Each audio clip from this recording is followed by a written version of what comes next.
रामगढ़ उपचुनाव के प्रचार में सभी दलों ने झोंकी ताकत। मुख्यमंत्री हेमंत सोरेन और केंद्रीय मंत्री अर्जुन मुंडा ने किया जनसभाओं को संबोधित। सरायकेला खरसावां जिला में तेजस्विनी मेगा इवेंट का मंत्री जोबा मांझी ने किया शुभारंभ। कहा, महिला सशक्तिकरण को लेकर सरकार गंभीर।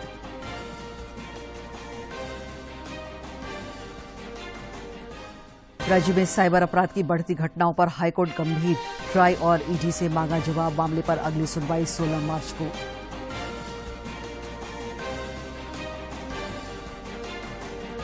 और एशियाई लॉन बॉल चैंपियनशिप में भारतीय टीम ने खिताब पर जमाया कब्जा।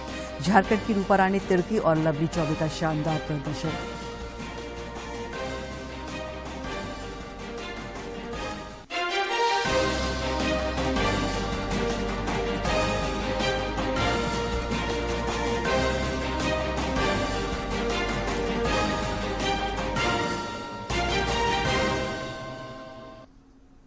नमस्कार, खबरें झारखंड में आपका स्वागत है। मैं हूं दिव्या और अब समाचार विस्तार से। राष्ट्रपति द्रौपदी मुर्मू ने आज नई दिल्ली में एक समारोह में 2019, 2020 और 2021 के लिए संगीत नाटक अकादमी फेलोशिप और पुरस्कार प्रदान किए। मंत्री जी किशन रेड्डी और संस्कृति और संसदीय कार्य राज्य मंत्री अर्जुन राम मेघवाल भी समारोह में शामिल हुए। पुरस्कार के लिए 128 कलाकारों का चयन किया गया है। प्रदर्शन कला के क्षेत्र की 10 प्रतिष्ठित विभूतियों को भी अकादमी फेलोशिप के रूप में चुना गया है। इस मौके पर राष्ट्रपति ने कहा कि सभ्यता द्वारा हमारी भौतिक उपलब्धियां सामने आती हैं, लेकिन संस्कृति द्वारा हमारी अमूर्त विरासत की धाराएं प्रवाहित होती हैं। माफ करिएगा। उन्होंने कहा कि संस्कृति द्वारा ही किसी देश की वास्तविक पहचान होती है। संगीत नाटक अकादमी पिछले 7 दशकों से विभिन्न भारतीय कला विधाओं, संगीत, नृत्य, लोकनाट्य तथा रंगमंच को प्रोत्साहित कर रही है। अकादमी ने युवा पीढ़ी को कलाओं से जोड़ने के प्रयास भी शुरू किए हैं। सभ्यता द्वारा हमारे भौतिक उपलब्धियां सामने आती है, लेकिन संस्कृति द्वारा हमारी अमूर्त विरासत की धाराएं प्रवाहित होती है।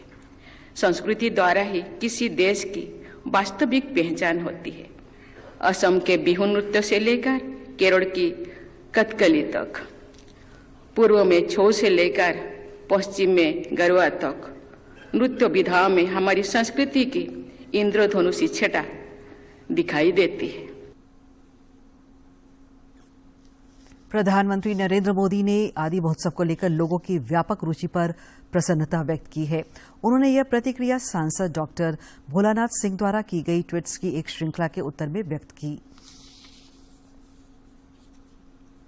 रामगढ़ विधानसभा उपचुनाव के प्रचार में सभी दलों के दिग्गजों ने ताकत झोंक दी है।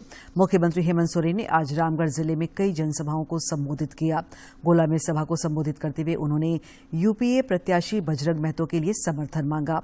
मुख्यमंत्री ने भाजपा और आजसू पार्टी पर वोट की राजनीति करने का आरोप लगाया।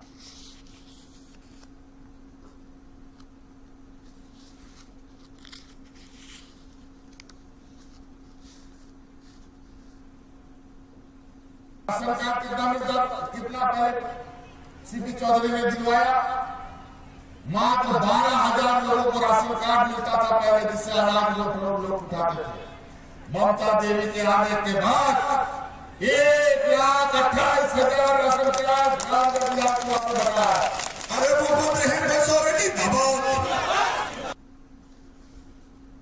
उधर एनडीए की ओर से जनजातीय मामलों के केंद्रीय मंत्री और वरिष्ठ भाजपा नेता अर्जुन मुंडा ने बड़लंगा में चुनावी सभा को संबोधित किया।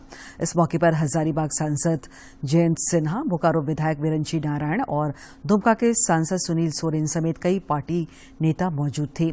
सभा को संबोधित करते हुए श्री मुंडा ने राज्य की विधि व्यवस्था पर सवाल उठाया और लोगों से विकास के लिए वोट करने का आग्रह किया।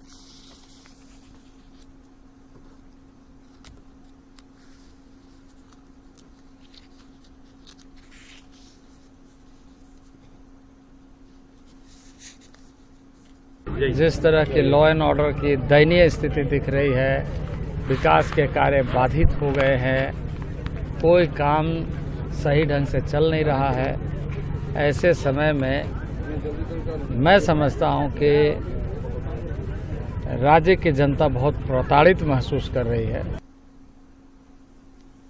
G20 संस्कृति कार्य समूह की पहली बैठक का आज मध्य प्रदेश के खजुराहो में उद्घाटन हुआ।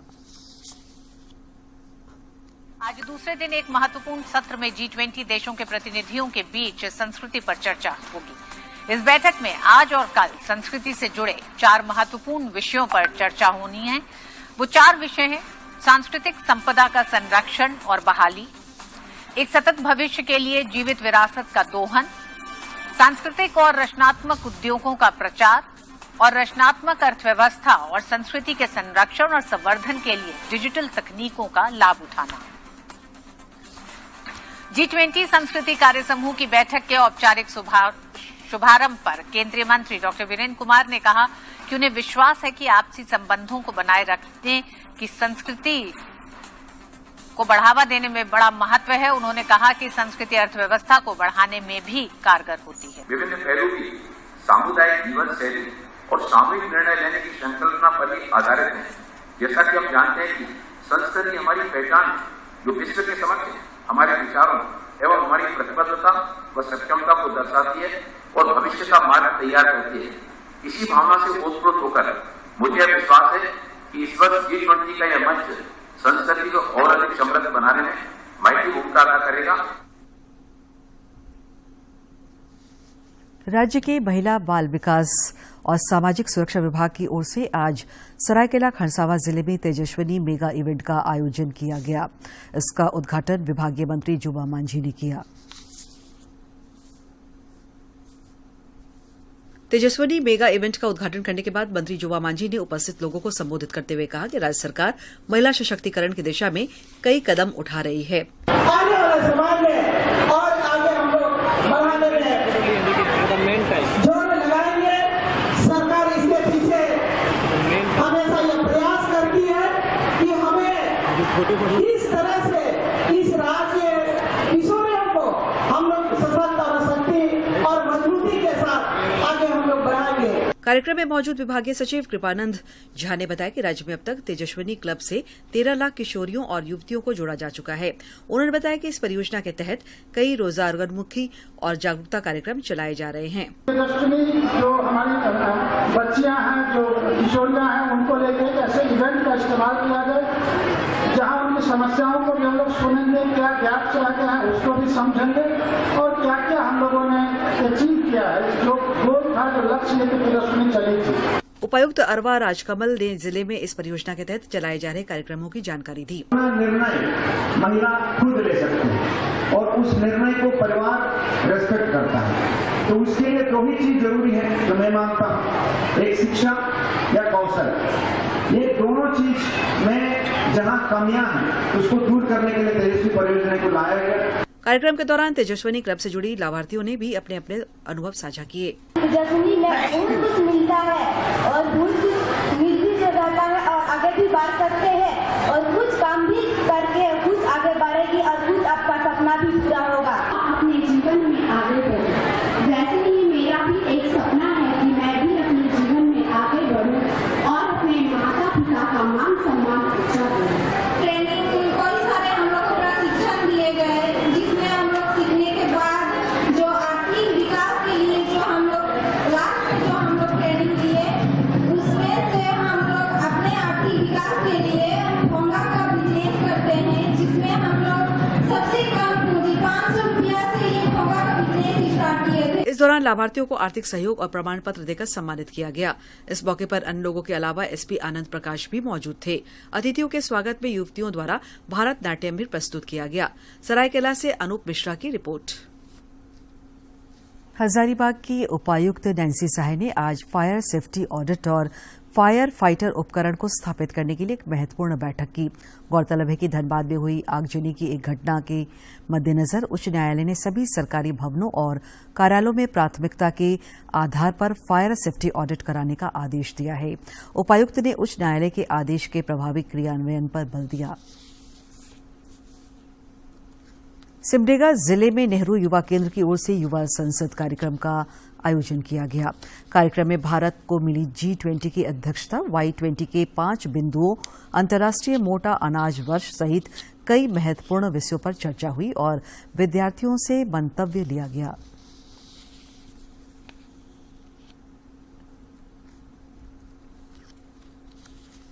यहाँ हम नृत्य करने आए हैं जिसका विषय है अतिथि देवो भव और हमें यहाँ आकर बहुत खुशी हो रही है। यहाँ आकर हमें बहुत अच्छी जानकारी मिल रही है। पड़ोस युवा संसद का कार्यक्रम रखा गया है। यहाँ पर G20, क्लाइमेट चेंज आदि के बारे में बताया गया है। राष्ट्रीय मोटा अनाज वर्ष भी घोषित किया गया है और मिशन लाइफ जैसे बहुत सारे मुद्दे हैं जिन पर युवाओं से उनके मंतव्य को लेना, उनके बीच में उसके बारे में जानकारी को बताना। राज्य में तेजी से बढ़ रहे साइबर अपराध को हाईकोर्ट ने गंभीरता से लिया है।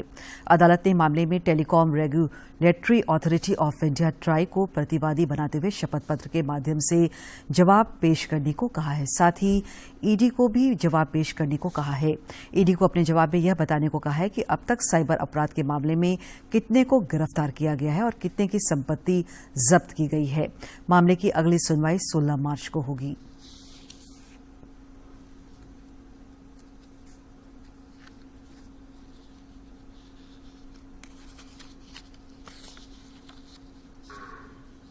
झारखंड के विभिन्न जिलों में जिस प्रकार से साइबर अपराधियों का जाल फैलता जा रहा है, उस पर नियंत्रण करने को लेकर मनोज राय की याचिका पर आज झारखंड उच्च न्यायालय में माननीय मुख्य न्यायमूर्ति संजय कुमार मिश्रा एवं न्यायमूर्ति सुजीत नारायण प्रसाद की खंडपीठ में सुनवाई हुई।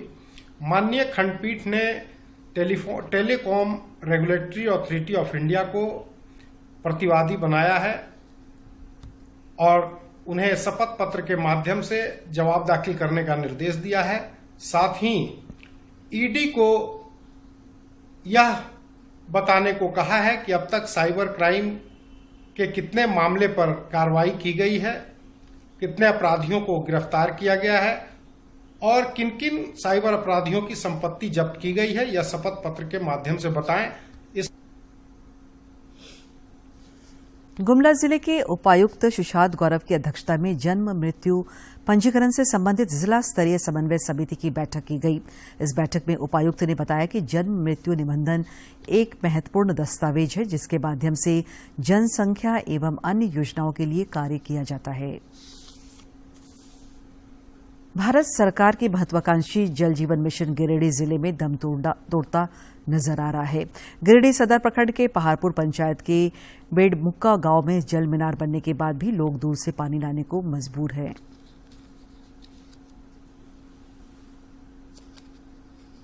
गिरिडीह सदर प्रखंड के पहाड़पुर पंचायत के बेडमुक्का गांव की सैकड़ों की आबादी को प्रधानमंत्री नरेंद्र मोदी की महत्वाकांक्षी जल जीवन मिशन योजना का लाभ नहीं मिल पा रहा है।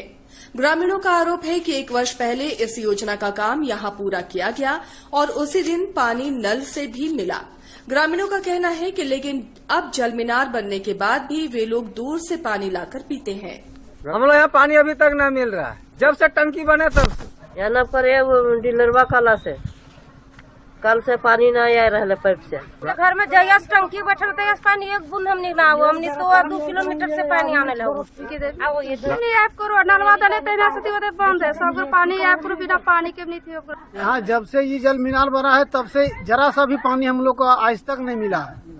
हमने जब से बना है तब से नहीं मिला, साल भर से लगभग ज्यादा हो गया। पेयजल स्वच्छता विभाग के सहायक अभियंता विक्रम प्रसाद मंडल से जब इस योजना के बारे में पूछा गया तो उन्होंने स्वीकार किया कि लोगों को पानी नहीं मिल रहा है।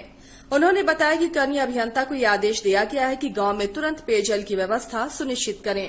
हमने जेई साहब को निर्देश दिए हैं तो जल्द से जल्द उस संवेदक से बातचीत किया है तो जल्द से जल्द इसका निराकरण कर लिया जाएगा।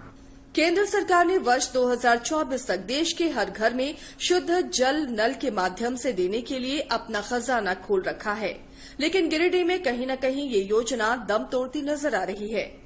गिरिडीह से रमेश प्रभाकर की रिपोर्ट। जमशेदपुर में कदमा थाना क्षेत्र में एक युवती को जबरन धर्म परिवर्तन कराकर शादी करने का मामला सामने आया है। युवती ने थाने में युवक के खिलाफ प्राथमिकी दर्ज कराई है। इस मामले को लेकर कई हिंदूवादी संगठनों ने आज थाने का घेराव किया और आरोपी की गिरफ्तारी की मांग की।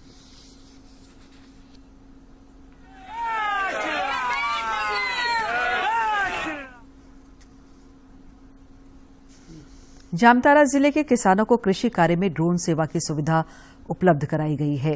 ड्रोन के माध्यम से किसान अपने फसलों की बीमारियों और कीट पतंगों के प्रकोप से निजात पा सकेंगे।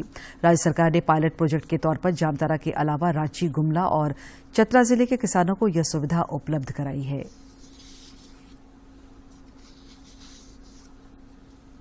जामताड़ा के कृषि विज्ञान केंद्र द्वारा जिले के किसानों को ड्रोन से दवा का छिड़काव करने की जानकारी दी जा रही है।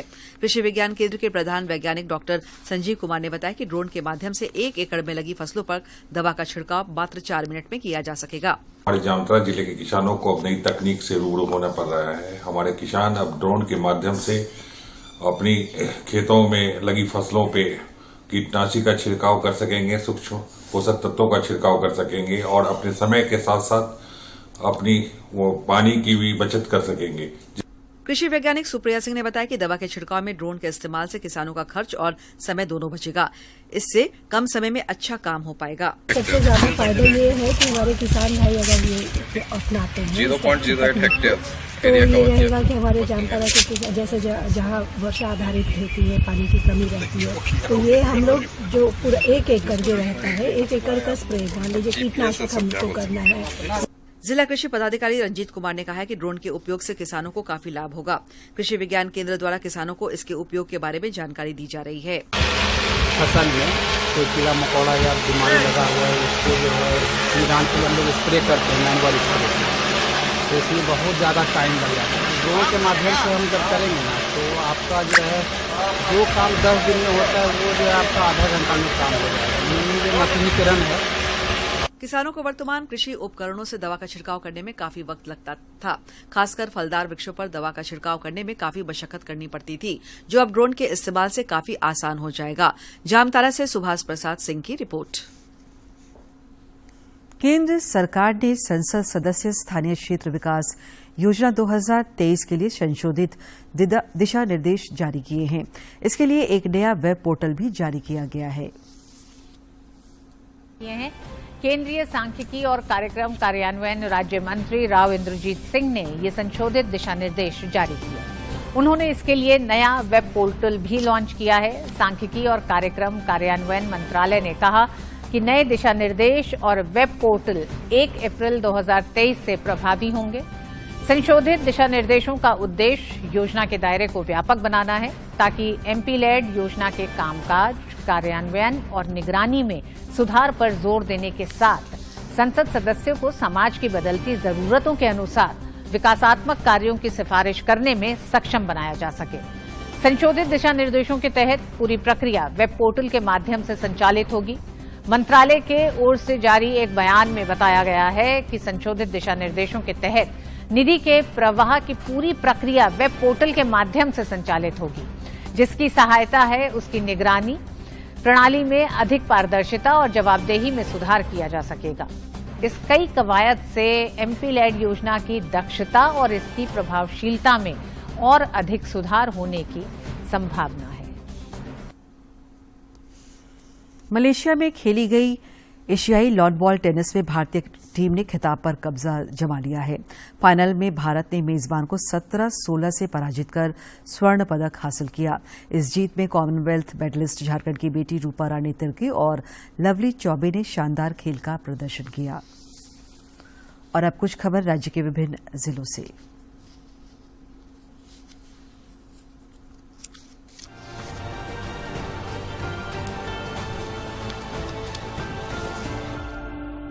राज्यपाल सीपी राधाकृष्णन से आज झारखंड लोक सेवा आयोग के सदस्य डॉक्टर अजीता भट्टाचार्य, प्रोफेसर अनिमा हांसदा और डॉक्टर जमाल अहमद ने राजभवन में शिष्टाचार भेंट की। इस दौरान कई महत्वपूर्ण मुद्दों पर चर्चा भी हुई। नीलांबर पीताम्बर विश्वविद्यालय के कुलपति प्रोफेसर डॉक्टर राम लखन सिंह ने भी आज नवपदस्थापित राज्यपाल सह झारखंड के विश्वविद्यालयों के कुलाधिपति सीपी राधाकृष्णन से राजभवन में मुलाकात की। कुलपति प्रोफेसर सिंह द्वारा राज्यपाल को विश्वविद्यालय की अद्यतन स्थिति के बारे में जानकारी दी गई। झारखंड कैबिनेट की बैठक 27 फरवरी को बुलाई गई है। बैठक में राज्य सरकार की नई नियोजन नीति पर अंतिम मुहर लगने की पूरी संभावना है। कार्य विभाग से मिली जानकारी के मुताबिक अगले 1-2 दिन में बैठक को लेकर सूचना सार्वजनिक कर दी जाएगी। पलामू जिले के एक युवक इंजीनियर नंदकिशोर भारती ने कक्षा 9 और 10 के लिए कॉम्प्रहेंसिव मैथमेटिक्स की किताब लिख डाली है। इस पुस्तक को राष्ट्रीय स्तर पर ख्याति प्राप्त लक्ष्मी प्रकाशन ने प्रकाशित किया है। श्री भारती एक निजी विद्यालय के प्राचार्य हैं। आज इन पुस्तकों का एक सादे समारोह में विमोचन किया गया। आदर्श आचार संहिता उल्लंघन के मामले में आरोप सिद्ध नहीं होने पाने के कारण आज पलामू जिले की एमपी एमएलए कोर्ट ने पागी विधायक कुशवाहा शशिभूषण मेहता को बरी कर दिया। इस मामले में बचाव पक्ष की ओर से राहुल सत्यार्थी ने बहस की। चारा घोटाला मामले में देवघर कोषागार से अवैध निकासी से संबंधित लालू प्रसाद सहित 6 सजायाफ्ता की सजा बढ़ाने को लेकर दाखिल याचिका की आंशिक सुनवाई आज हाईकोर्ट के न्यायमूर्ति रंगन मुखोपाध्याय की अध्यक्षता वाली खंडपीठ में हुई। कोर्ट ने मामले की अगली सुनवाई 4 सप्ताह बाद निर्धारित की है। 1000 करोड़ रुपए के अवैध खनन से जुड़े मनी लॉन्ड्रिंग मामले में आरोपी मुख्यमंत्री के विधायक प्रतिनिधि पंकज मिश्रा की जमानत याचिका पर झारखंड हाईकोर्ट में आज आंशिक सुनवाई हुई। मामले में हाईकोर्ट के न्यायमूर्ति गौतम कुमार चौधरी की कोर्ट में ईडी को जवाब दाखिल करने के लिए दोबारा समय दिया।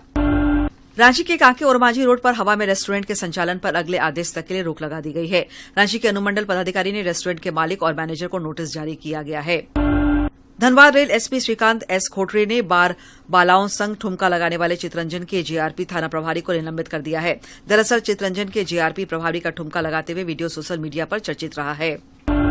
मलेशिया में 3 से 5 मार्च तक 12वीं साइलेंट नाइट कराटे कप अंतर्राष्ट्रीय कराटे प्रतियोगिता का आयोजन होगा। इसमें भाग लेने वाली भारतीय कराटे टीम में रांची की इंटरनेशनल मार्शल आर्ट अकेडमी की 2 महिला खिलाड़ियों मोहिनी रितिका टोपो और काजल कुजूर को भी शामिल किया गया है। साथ ही रेंसी सुनील किस्पोट्टा भारतीय कराटे टीम के कोच बनाए गए हैं। ईमा के अध्यक्ष रेंसनसाई अनिल किस्पोट्टा भी आधिकारिक रूप में इस प्रतियोगिता में भाग लेंगे।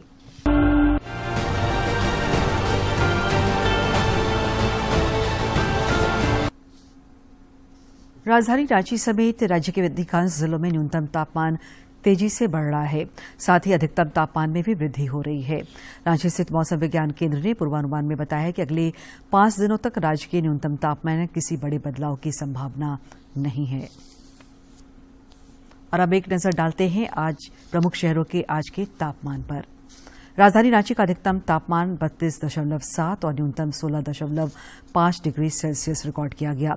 जमशेदपुर का अधिकतम तापमान 35.2 और न्यूनतम 16 तथा डाल्टनगंज का अधिकतम तापमान 34.4 और न्यूनतम तापमान 14.6 डिग्री सेल्सियस रिकॉर्ड किया गया।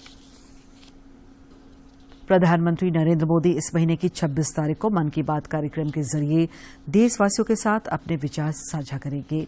प्रधानमंत्री ने इस कार्यक्रम के लिए लोगों से अपने सुझाव भी देने का आग्रह किया है। की बात है जन जन की, संघर्षों के कुछ किस्से, कहानी कुछ सफलताओं की, अनकही विरासत की, उम्मीदें नए भारत की। महीने के आखिरी रविवार का रहता है इंतजार। ब्रह्मपुत्र के घाट से हिमालय के विस्तार तक होती है मन की बात प्रधानमंत्री के साथ। तो सुनिए इस महीने 26 फरवरी सुबह 11 बजे आकाशवाणी और दूरदर्शन के सभी चैनलों पर। आप भी माननीय प्रधानमंत्री के मन की बात का हिस्सा बन सकते हैं। इसके लिए आप अपने सुझाव post box number 111 Akashvani Delhi पर भेज सकते हैं या फिर नमो ऐप या माई गव के ओपन फोरम में पोस्ट कर सकते हैं। तो याद रखें, रविवार 26 फरवरी सुबह 11 बजे मन की बात। रांची में समूह से जुड़ी कुछ महिलाएं अचार, मुरब्बे, सॉस और जैम आदि का निर्माण करती हैं। इनके हाथों से बने मशरूम के अचार और मुरब्बे आजकल काफी पसंद किए जा रहे हैं।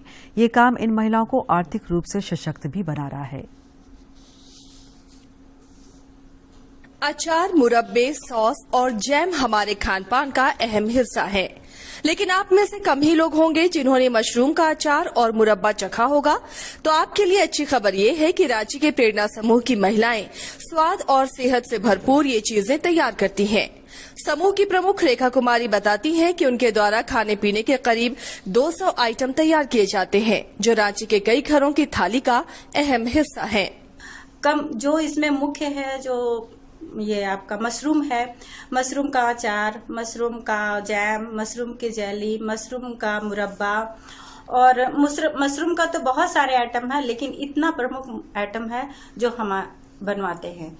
स्वावलंबन की राह में अपने 12 वर्षों के सफर में रेखा ने न सिर्फ अपने व्यवसाय को बड़ा आकार दिया, बल्कि इस सफर में साथ चलने वालों का कुनबा भी बड़ा हो गया। रेखा कहती हैं कि अब उनकी मेहनत की तारीफ होती है तो हौसला और दोगुना हो जाता है। लड़कियों को सिखाने के बाद हम अच्छे स्तर पे हैं, जो 10-15 लड़कियों को 20 लड़कियों को हम रोजगार भी दिए हैं और वो लोग भी अच्छे काम कर रही हैं। समूह से जुड़ी महिलाओं को रोजगार का जरिया तो मिला ही, अपने भीतर के हुनर को तराशने का मौका भी। उनमें आत्मविश्वास और आगे बढ़ने की एक ललक भी जगी है। लेकिन जब से यहाँ से हम जुड़े हुए हैं तो नया नया चीज सीखने को भी मिला है और घर बैठे एक होता है वो रोजगार। जब हम बीए की पढ़ाई कंप्लीट कर चुके थे तो मेरे पास टाइम रहता था, तो इसी टाइम को जो खाली टाइम था तो यहाँ पे आके बहुत सारा नया नया सीखने को मिल रहा है, ताकि बाद में ये अपने काम के लिए का है कि हम जो भी यहाँ चीज बनता है वो सब घरेलू मतलब खाने का चीज है, तो डेली तो यूज होता है, आदमी खाता ही है, तो उसका स्वाद अच्छा रहेगा तो आदमी मार्केट में ज्यादा लेगा, तो हम इसको बना के मार्केट में बेच सकते हैं। जिससे मेरा रंग से रंग मिलते हैं तो तस्वीर बनती है और हाथ से हाथ मिलते हैं तो तकदीर बनती है। अपनी साथी महिलाओं को साथ लेकर सबकी तरक्की का जो रास्ता रेखा जी ने चुना है वो वाकई काबिले तारीफ है। रांची से अवधेश गौतम की रिपोर्ट। भारत चीन के बाद दूसरा सबसे बड़ा हरित नेटवर्क बन गया है। प्रधानमंत्री नरेंद्र मोदी ने रेलवे की इस उपलब्धि पर बधाई दी है। लाइन 100% विद्युतीकृत होने के साथ कुल रूट किलोमीटर के 85% हिस्से के विद्युतीकरण करने की उपलब्धि हासिल की है। इससे बहुमूल्य विदेशी मुद्रा की भी बचत होगी। रेलवे की इस उपलब्धि की प्रधानमंत्री नरेंद्र मोदी ने भी सराहना की है। भारतीय रेल मिशन 100% विद्युतीकरण को पूरा करने की दिशा में तेजी से प्रगति कर रहा है। रेल मंत्रालय ने 2030 तक शून्य कार्बन उत्सर्जन प्राप्त करने के साथ अपने कार्बन फुटप्रिंट को कम करने का लक्ष्य रखा है। अब इस क्षेत्र में रेल संपर्क बेहतर होगा और रेलगाड़ियों की रफ्तार बढ़ जाएगी। अब इन रूटों पर रेलवे ट्रैक के 100% विद्युतीकरण होने से डीजल इंजन से विद्युतीकृत इंजन और विद्युतीकृत इंजन से डीजल इंजन बदलने में लगने वाले समय की भी बचत होगी। भारतीय रेल के 6 जोन अब पूर्ण रूप से विद्युतीकृत हो गए हैं। पूर्वी तटीय रेलवे, उत्तर मध्य रेलवे, उत्तर पूर्व रेलवे, पूर्व रेलवे, दक्षिण पूर्व रेलवे, पश्चिम मध्य रेलवे में बीजी मार्गों के विद्युतीकरण का कार्य रेलवे ने पूरा कर लिया है। इस तरह से 85% ब्रॉडगेज लाइन विद्युतीकरण होने का लक्ष्य प्राप्त किया है।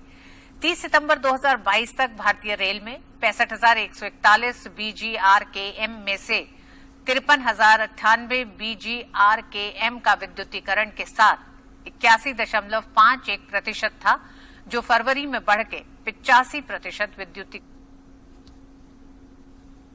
अंत में मुख्य समाचार एक बार फिर।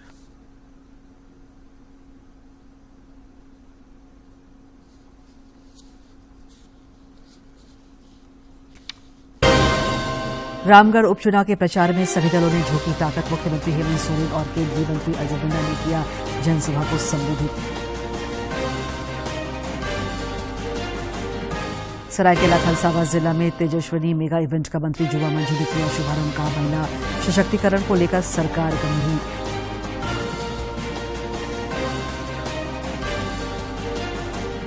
राज्य में साइबर अपराध की बढ़ती घटनाओं पर हाईकोर्ट गंभीर। ट्राई और ईडी से मांग